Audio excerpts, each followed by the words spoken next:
Imagine Vladimir Guerrero Jr. inked a 14-year, $500 million extension, the third largest deal in MLB history. And you might think every first baseman just hit the jackpot. But if you're Pete Alonso or any other corner sluggers dreaming of similar riches, think again. Guerrero's mega extension doesn't lift the whole position. It stands alone in a rarefied tier reserved for generational young superstars. Why position doesn't equal payday? In baseball economics, we often compare free agents by a position and track record. That works when bridging comparable players, say two veteran lefty starters or two mid-level relievers. But when a franchise locks up a transcendent talent before he hits arbitration or free agency, he exists on another plane. Guerrero isn't just a first baseman. He's a perennial MVP candidate who debuted at 18, slashed .288, slashed 363, 498 in his first 6 seasons, and already finished top 3 in MVP voting twice. That elite profile defies positional norms. Pete Alonso's different reality. Alonso, 6 years Guerrero's senior, certainly carved out a prodigious power niche in Queens. He's launched the second most homers since 2019. He even settled on a 2-year, $54 million pact with a 2025 opt-out.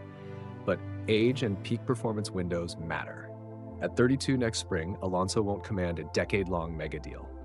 His career .251, .342 to 518 slash line, while impressive, lacks the consistency and upside of a 25-year-old MVP runner-up.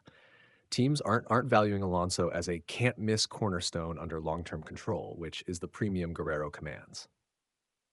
Finding the real comps. If you want to benchmark Guerrero's contract tier, look to the next crop of young, irreproachable talents, not fellow first basemen.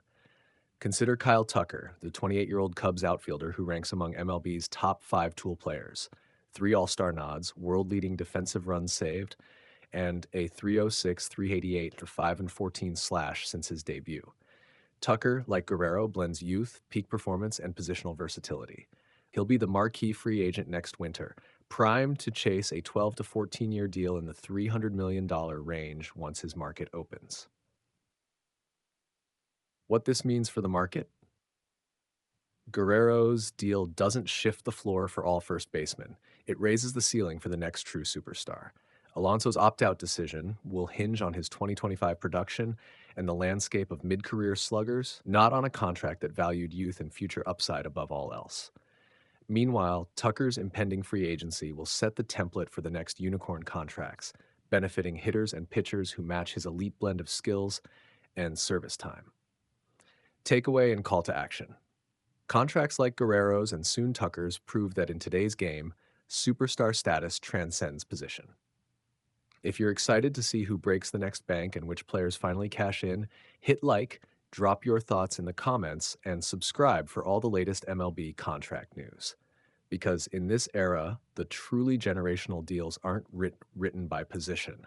They're written by pure, undeniable talent.